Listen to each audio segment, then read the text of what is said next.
Assalamualaikum warahmatullahi wabarakatuh. Selamat datang, welcome back to my channel di Nugroho Room. Untuk room kali ini kita akan membahas terkait soal pedagogik ya, berdasarkan FR dan pengalaman-pengalaman yang sudah rekan-rekan yang melaksanakan SKB ya. Bagi yang belum, ini kesempatan untuk rekan-rekan belajar lebih giat lagi, lebih maksimal lagi.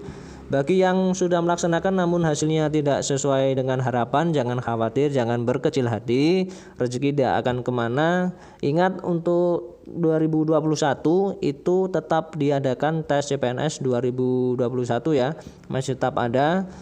Untuk formasi dan kuotanya mungkin masih sekitar 1 jutaan. Untuk resminya kita tunggu saja kabar yang baik itu. Dan untuk yang belum SKB ini, ayo rekan-rekan tetap semangat, jaga stabilitas semangat rekan-rekan semuanya ya. Baik, di kesempatan hari ini saya akan membahas terkait soal pedagogik berdasarkan FR dan dikuatkan dengan Permenpan RB nomor 16 tahun 2009. Nanti untuk semua guru ya, guru ahli pertama, nanti kalau rekan-rekan khusus guru, entah guru matematika, IPA, bahasa, lain sebagainya, nanti pada waktu jadi PNS golongannya langsung 3A ya, untuk yang S1 seperti itu ya. Mudah-mudahan, amin. Langsung saja kita bahas untuk FR atau prediksi soal SKB guru, semua guru CPNS 2019 ya. Nomor 1, yang pertama, pernyataan di bawah ini merupakan karakteristik perkembangan peserta didik tingkat SD atau MI ditinjau dari aspek fisik kecuali titik-titik. A. Menyenangi olahraga secara berkelompok. B. Menunjukkan variasi yang besar pada tinggi dan berat badan. C. Memiliki keterampilan fisik untuk memainkan permainan. D. Penambahan dalam kemampuan motorik halus. E. Memiliki kemampuan dalam mengangkat beban yang berat. Untuk jawabannya adalah ini ya, E ya. Jadi untuk penjelasannya, di karakteristik perkembangan peserta didik tingkat SD ini atau MI ditinjau dari aspek fisik antara lain: 1. Mulai kehilangan gigi bayi namun tumbuh gigi baru. Yang kedua, memiliki dorongan dan energi secara eksplosif. Yang ketiga, mengulang kembali keterampilan-keterampilan secara tuntas. Yang keempat, menyenangi olahraga secara berkelompok. Jadi memiliki kemampuan dalam mengangkat beban yang berat bukan merupakan karakteristik perkembangan aspek fisik anak usia SD. Seperti itu ya. Berikutnya di soal nomor 2. Kreativitas merupakan salah satu karakteristik perkembangan intelektual siswa SD, yang artinya kemampuan untuk titik-titik. A. Menyelesaikan permasalahan seperti halnya pemecahan masalah orang dewasa.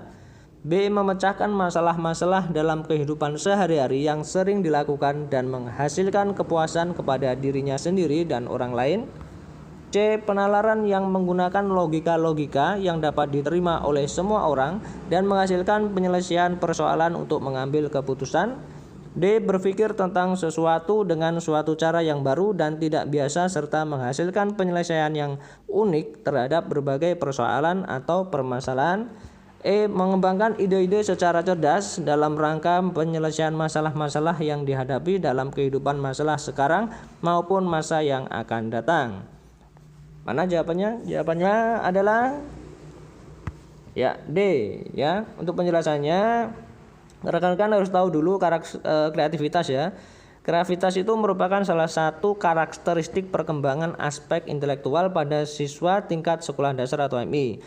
Berdasarkan tokoh teoritik dari Hurlock, beliau menyatakan bahwa kreativitas adalah kemampuan untuk berpikir tentang sesuatu yang dengan suatu cara yang baru dan tidak biasa serta menghasilkan penyelesaian yang unik terhadap berbagai persoalan. Jadi kreativitas merupakan salah satu karakteristik perkembangan intelektual siswa SD, yang artinya mampu untuk berpikir tentang sesuatu dengan suatu cara yang baru dan tidak biasa serta menghasilkan penyelesaian yang unik terhadap berbagai persoalan atau permasalahan. Berikutnya di soal nomor 3. Pernyataan di bawah ini yang merupakan karakteristik perkembangan peserta didik tingkat SD atau MI ditinjau dari aspek sosial adalah titik-titik.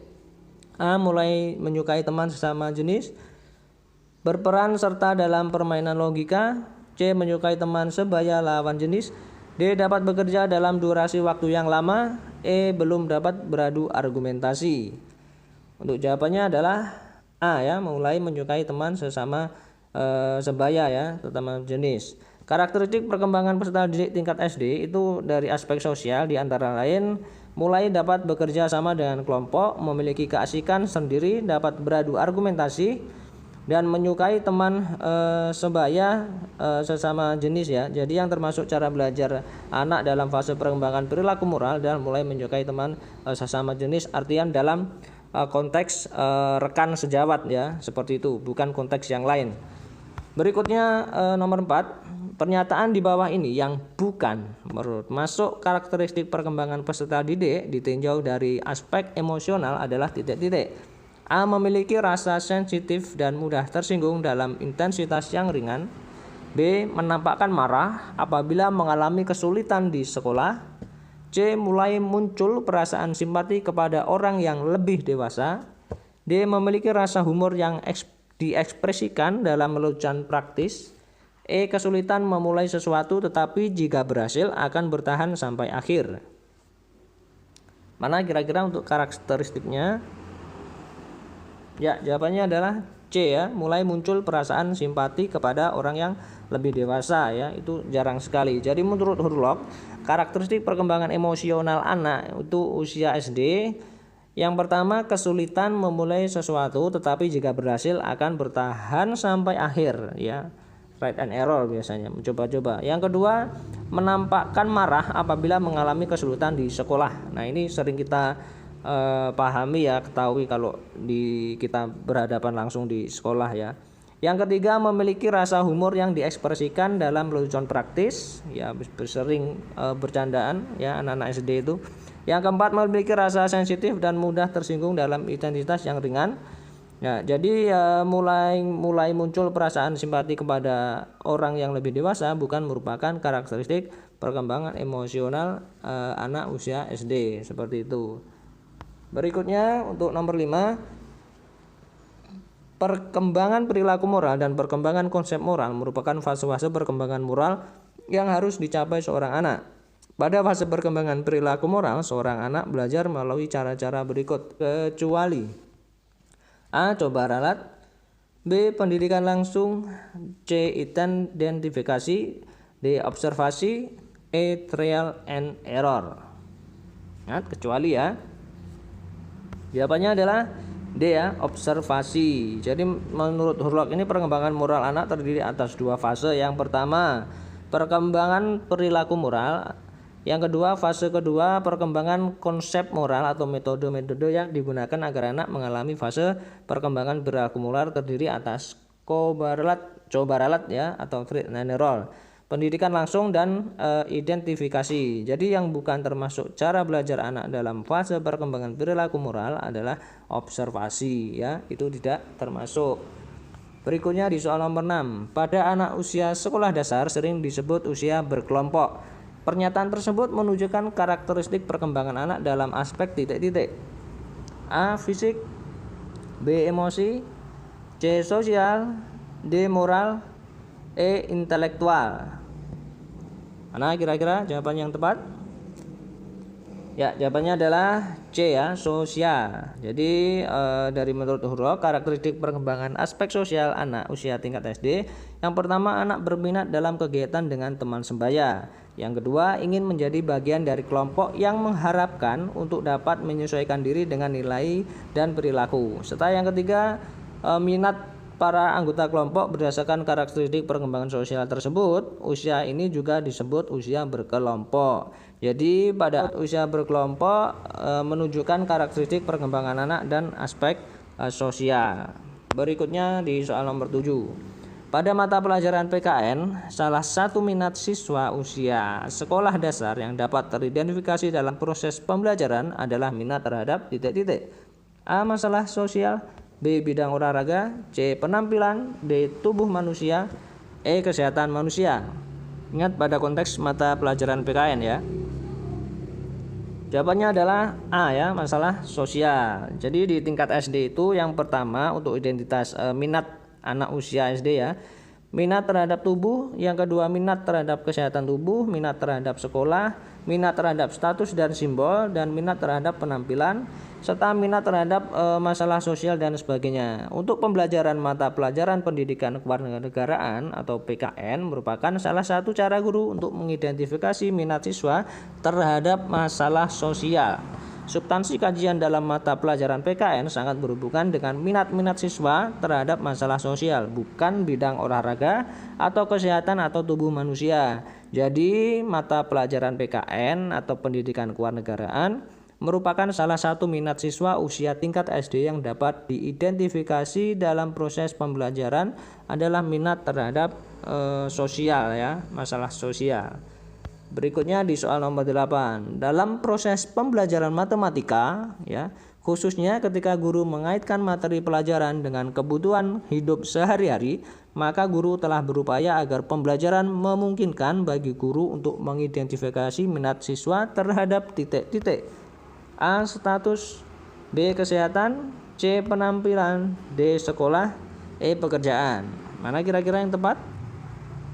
Ya, jawabannya adalah E ya, pekerjaan. Jadi jika ditinjau dari minat siswa, minat terhadap tubuh, minat terhadap kesehatan, minat terhadap sekolah, minat terhadap status, minat terhadap pekerjaan di masa depan, minat terhadap penampilan, minat terhadap masalah sosial dan sebagainya ya. Pada mata pelajaran matematika kita fokuskan khususnya ketika guru mengaitkan konsep atau kegunaan matematika dengan kehidupan sehari-hari, memungkinkan guru untuk mengidentifikasi minat-minat siswa terhadap pekerjaan di masa yang datang. Jadi melalui pembelajaran matematika, seorang guru dapat diketahui bahwa guru dapat mengidentifikasi minat siswa terhadap pekerjaan. Seperti itu. Berikutnya di soal nomor 9, pada saat pembelajaran bahasa Indonesia, ketika ada siswa yang sangat antusias memerankan tokoh dongeng atau cerita rakyat yang disukai, berarti seorang guru telah berhasil menyajikan bahan pelajaran dengan menarik. Hal ini membuktikan bahwa guru dapat mengidentifikasi minat siswa terhadap titik-titik. A. Penampilan, B. Pekerjaan, C. Kesehatan, D. Sekolah, E. Status. Jawabannya adalah D ya, jadi sekolah ya. Masih menurut Hurlok, minat siswa itu antara lain tadi minat terhadap tubuh, minat terhadap kesehatan, minat terhadap sekolah, minat terhadap pekerjaan di masa depan, minat terhadap status dan simbol, minat terhadap penampilan dan sebagainya. Ingat, dalam proses pembelajaran khususnya mata pelajaran bahasa Indonesia, ketika ada siswa yang sangat antusias memerankan tokoh dongeng atau cerita rakyat yang disukai, hal ini menunjukkan bahwa guru telah menyajikan bahan pelajaran yang dengan menarik. Dengan demikian, bahan pelajaran yang menarik tersebut dapat mengidentifikasi minat siswa terhadap sekolah. Minat anak terhadap sekolah secara positif cenderung mempengaruhi sikap dan minat anak terhadap sekolah. Jadi apabila ada anak yang sangat antusias memerankan tokoh dongeng atau cerita rakyat yang disukai, hal ini membuktikan bahwa guru dapat mengidentifikasi minat siswa terhadap sekolah. Seperti itu. Berikutnya di soal nomor 10, dalam proses pembelajaran yang berkaitan dengan kompetensi dasar, mengidentifikasi kebutuhan tubuh agar tubuh sehat dan kuat, makanan, air, pakaian, udara, lingkungan sehat, guru tampak dapat mengidentifikasi siswa yang selalu bertanya dan mampu membuat laporan tentang apa saja yang diminatinya dengan sangat baik. Berdasarkan uraian di atas, dapat diketahui bahwa guru dapat mengidentifikasi siswa terhadap titik-titik. A. Pekerjaan, B. Penampilan, C. Kesehatan, D. Seks, E. Sekolah. Untuk jawabannya adalah C ya, kesehatan. Menurut Hurlok, minat siswa itu antara lain ya seperti tadi, minat terhadap tubuh, minat terhadap kesehatan, minat terhadap sekolah, minat terhadap pekerjaan di masa datang, minat terhadap status dan simbol, minat terhadap penampilan, dan minat terhadap masalah sosial dalam proses pembelajaran. Ingat, dalam proses pembelajaran IPA khususnya tentang kompetensi mengidentifikasi kebutuhan tubuh agar tumbuh sehat dan kuat, seperti makan, air, pakaian, udara, lingkungan sehat. Ketika ada siswa yang selalu bertanya, kemudian mampu membuat laporan tentang apa saja yang diminatinya dengan sangat baik, maka guru dapat mengidentifikasi minat siswa terhadap kesehatan. Jadi, ketika ada siswa yang selalu bertanya, kemudian mampu membuat laporan tentang apa saja yang diminatinya dalam pembelajaran IPA dengan sangat baik, maka guru dapat mengidentifikasi minat siswa terhadap kesehatan ya. Berikutnya di soal nomor 11, minat siswa yang dapat teridentifikasi melalui mata pelajaran IPS adalah minat terhadap lambang status. Salah satu contoh minat siswa yang berkaitan dengan pembelajaran IPS adalah titik-titik. A. Nama-nama keluarga, B. Penampilan diri, C. Nama-nama teman, D. Ikatan kekerabatan, E. Jenis pekerjaan orang tua. Untuk jawabannya adalah E ya, jenis pekerjaan orang tua.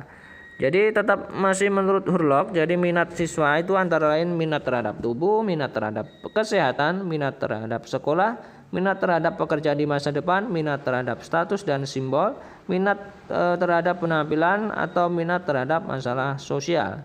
Minat siswa yang dapat teridentifikasi melalui mata pelajaran IPS, ingat IPS ya, adalah minat terhadap lambang status ya. Salah satu contoh minat siswa yang berkaitan dengan pembelajaran IPS adalah jenis pekerjaan orang tua. Jadi, melalui pembelajaran IPS, guru dapat mengidentifikasi minat siswa terhadap jenis pekerjaan orang tua. Berikutnya di soal nomor 12. Dalam proses pembelajaran pendidikan kewarganegaraan, seorang guru kelas 1 mengajarkan tentang kompetensi dasar melaksanakan aturan yang berlaku di masyarakat. Maka kompetensi prasyarat yang harus dimiliki siswa adalah titik-titik. A. Mengenal lingkungan yang baru, B. Mengenal pentingnya tata tertib di masyarakat, C. Melaksanakan hidup rukun di masyarakat, D. Mengenal lingkungan rumah dan sekolah, E. Mengikuti tata tertib di rumah dan sekolah. Untuk jawabannya adalah E ya, mengikuti tata tertib di rumah dan sekolah. Pada proses pembelajaran, kompetensi awal merupakan penguasaan kemampuan prasyarat yang harus dimiliki siswa sebelum mempelajari materi atau topik kompetensi tertentu. Apabila hal tersebut tidak dilakukan, maka akan menghambat penguasaan materi atau topik kompetensi yang akan dipelajari. Dalam proses pembelajaran PKN ya, khususnya kompetensi dasar melaksanakan aturan yang berlaku di masyarakat, maka kompetensi prasyarat yang harus dimiliki siswa adalah mengikuti tata tertib di rumah dan sekolah. Jadi kompetensi prasyarat yang harus dimiliki siswa dalam proses pembelajaran PKN pada kompetensi dasar melaksanakan aturan yang berlaku di masyarakat adalah mengikuti tata tertib di rumah dan sekolah. Berikutnya di soal nomor 13. Dalam pembelajaran yang berkaitan dengan kompetensi dasar, perkalian bilangan, kemampuan awal atau prasyarat yang harus dimiliki siswa adalah kemampuan titik-titik. Ini matematika ya. A. Menggunakan kalkulator, B. Membagi, C. Menjumlah, D. Mengurangi, E. Menghitung. Jawabannya adalah ya C, yaitu menjumlah. Ingat ya. Untuk kompetensi prasyarat itu dalam kemampuan awal yang harus dimiliki siswa itu sebelum mempelajari materi atau topik kompetensi tertentu. Jadi apabila hal tersebut tidak dilakukan, maka akan menghambat penguasaan materi atau topik kompetensi yang akan diajarkan. Dalam proses pembelajaran matematika, khususnya kompetensi dasar perkalian bilangan, maka kompetensi prasyarat yang harus dimiliki siswa adalah kemampuan menjumlahkan bilangan ya, penjumlahan dulu. Jadi dalam proses pembelajaran matematika, kemampuan awal atau prasyarat yang harus dimiliki siswa untuk dapat memahami kompetensi dasar perkalian bilangan adalah kemampuan menjumlahkan bilangan. Soal berikutnya, pada pembelajaran yang berkaitan dengan kompetensi dasar mendeskripsikan benda-benda di sekitar dan fungsi anggota tubuh dengan kalimat sederhana, maka kemampuan awal atau prasyarat yang harus dimiliki siswa adalah kemampuan titik-titik. A. Membuat karangan deskriptif, B. Melengkapi kalimat belum selesai, C. Menyusun kalimat sederhana, D. Membaca kalimat sederhana. Jawabannya adalah C ya, saya jawab langsung ya, menyusun kalimat sederhana. Biar tidak rancu, rekan-rekan harus pahami untuk pembahasannya ya. Jadi kompetensi prasyarat itu sendiri adalah kemampuan awal yang harus dimiliki siswa sebelum mempelajari materi pokok atau kompetensi tertentu. Apabila hal tersebut tidak dilakukan, akan menghambat penguasaan materi atau topik kompetensi yang akan dipelajari. Dalam pembelajaran bahasa Indonesia ya, bahasa Indonesia pada kompetensi dasar mendeskripsikan benda-benda di sekitar dan fungsi anggota tubuh dengan kalimat sederhana, maka kemampuan awal atau prasyarat yang perlu dimiliki siswa adalah menyusun kalimat sederhana. Jadi kemampuan awal atau prasyarat yang harus dimiliki siswa agar dapat menguasai kompetensi dasar mendeskripsikan benda-benda di sekitar dan fungsi anggota tubuh dengan kalimat sederhana adalah kemampuan menyusun kalimat sederhana. Berikutnya di soal yang terakhir di part yang pertama. Kemampuan awal atau prasyarat yang harus dimiliki siswa sebelum mempelajari kompetensi dasar yaitu mendeskripsikan gejala peristiwa alam yang terjadi di negara tetangga adalah titik-titik. A. Mendeskripsikan gejala atau peristiwa alam yang terjadi di Amerika, yang terjadi di Indonesia, yang terjadi di Eropa, yang terjadi di Asia, dan yang E terjadi di Afrika.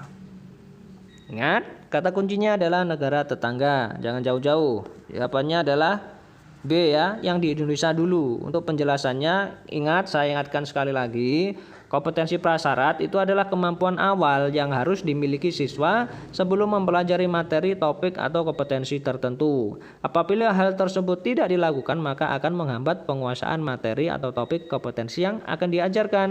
Dalam proses pembelajaran IPS SD pada kompetensi dasar mendeskripsikan gejala peristiwa alam terjadi di negara tetangga, maka kemampuan awal atau prasyarat yang perlu dimiliki siswa adalah mendeskripsikan gejala atau peristiwa alam yang terjadi di Indonesia. Jadi kemampuan awal atau prasyarat yang harus dimiliki siswa sebelum mempelajari kompetensi dasar mendeskripsikan gejala peristiwa alam yang terjadi di negara tetangga adalah mendeskripsikan gejala peristiwa alam yang ada di Indonesia, seperti itu ya.